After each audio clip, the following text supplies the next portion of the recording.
Welcome to the Streaming Our Stories or SOS podcast, where we use this platform to promote Cela Arts Fest vendors like La Candaleria Candles. Why don't y'all start off by telling us your names and what part of Cela you rep? I'm Roberto Cabrales. I'm Gabby Ortega, and we're from HP. We're from all parts of Southeast LA. Like that.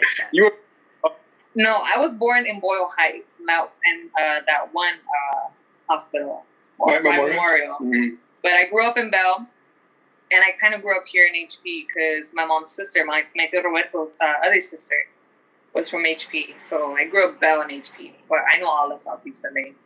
Yeah, same thing. I grew up in Bell and Huntington Park. In here, I'm from Huntington Park. Y'all know that, so it's tight. You know, we got the HP heads in here. So why don't you tell us about your product? What can people buy from you? And I'm actually going to pull up the photos right now so they can see your setup while you talk to us about what you bring. We make aromatherapy candles with soy wax. Using essential oils and soy wax is our product. Soy wax is just an alternative to petroleum-derived wax that we find in conventional candles, right? So anything that's solid candle is a derivative of petroleum, right? So we decided when we were first putting together our ideas and our concept of using soy wax was basically we want to stay away from petroleum-based candles because there's a lot of soot that comes out of those candles, and we were like, nah, let's try to use something that's more safe for people to use. I think what makes our candles special is the type of blends that we put together. We don't use any artificial scents, So there's some folks who actually use like blends of synthetic oils with specifically this is using pure essential oils to make our candles, and I think that's what makes it different from some candle makers. I mean, there's a lot of great candle makers. There's a lot of great scents, but we just decide not to use any fragrance that's synthetic. So last question, and this is kind of the open-ended one where y'all can kind of just go off. I want y'all to tell me your story and why do you make candles? How did this come about? Obviously, y'all are related, uncle and niece. There's that dynamic. So yeah, you have a good 5-6 minutes. So just go off, and I want to know how all this started and why. And I've been using aromatherapy essential oils since about 1999. That's when I was first introduced to aromatherapy essential oils. Right? You just dated yourself, homie. I was introduced to aromatherapy by an old bandmate who was taking harp lessons from this Japanese woman who was also introducing him to essential oils. And I fell in love with the oils, dude. And I think he was really, really excited that I was excited about them. And for many years, I was using them on myself, learning about them. I would pick up a couple books and just start learning from each individual oil. And I had a big batch of oils from 99 that I had been collecting. And then at some point, Gabby and I were having a conversation, and we were just like, hey, we should make a little business, a little side hustle. And Gabby was like 13. Yeah, I was like 13, 12. Yeah. It started 2012. Yeah. So I was 13.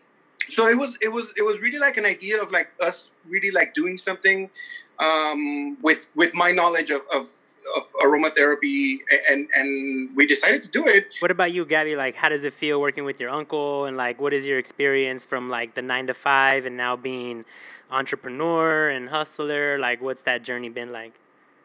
Well, the 9 to 5 is still there. I work at a different corporation, but it's cool working with my tío. I mean, as my uncle, the dynamic that we have is very unique. We're in age, we're not that far apart if you really think about it.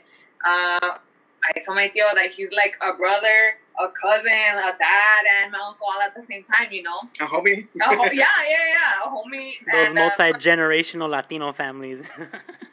Yeah, and really, really comforting. And my tío's really cool to work with. My tío's he encourages my ideas, right? My opinions, and if I have something to say, tío, this and that. And as simple as tío, we need to decorate the table like this, and no, you gotta do it like this. It's okay. I think maybe sometimes he just doesn't want to argue, but No, but working with Mateo is really cool. We have a very good dynamic. And I think going into this business kind of helped me realize what I want to study. It's funny because I'm actually studying ethnobotany. And so I had no type of exposure of like plants or plant liking or anything related to plants other than this business, you know. Like my tío said, we are working of medicine, right? So that kind of like helped out, and eventually I hope to be able to like branch off and create more products with the knowledge that I get. You know, I want us to like create this like super cool business and expand, right? Yeah, and grow. Expand. Yeah. That's dope. But, it's so tight. Oh, wait, go ahead. Sorry. Wait, what'd you say? I'm sorry. But still keeping that like authenticness, I guess you can say. You know, not selling out, basically. You know.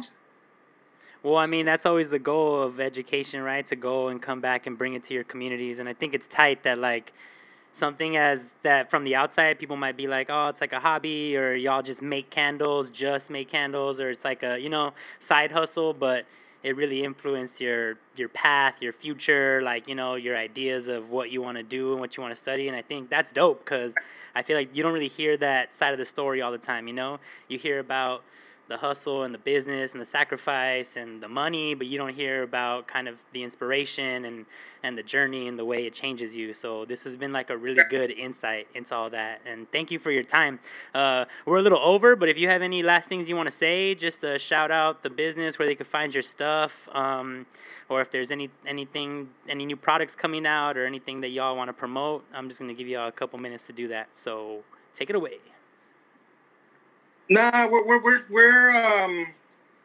like I said, you know, the pandemic has definitely made it very challenging to move around. Our space right now is in Pomona, so having to travel back and forth to Pomona, so we're not necessarily bringing out any new products because of that, you know, social distancing that we have to, you know, be observing. But, you know, I feel like, you know, the fact that we're doing this and we're continuing to promote businesses and all the different promoters involved, all the different, you know, artists who are doing work. I think we love everybody. We appreciate everybody, our supporters, for continuing to support us. Even, you know, during these times, we get, you know, messages from people like, hey, where can I find your candles? But people can find us on Instagram. That's definitely the most active place, the Instagram, La Candaleria Candles. And, you know, we'll be at some of the events, hopefully, as we get back into the groove. So thank you very much for having us, man. For sure. Funny story before y'all go out. I might cut it, but I might leave it. I bought one of your sage candles, and the wick like burnt out and it was stuck. So then I put it on the stove, and it blew up and it cracked and it like went all over my. And there was like hot wax and glass, and I was like, damn, now I need another candle.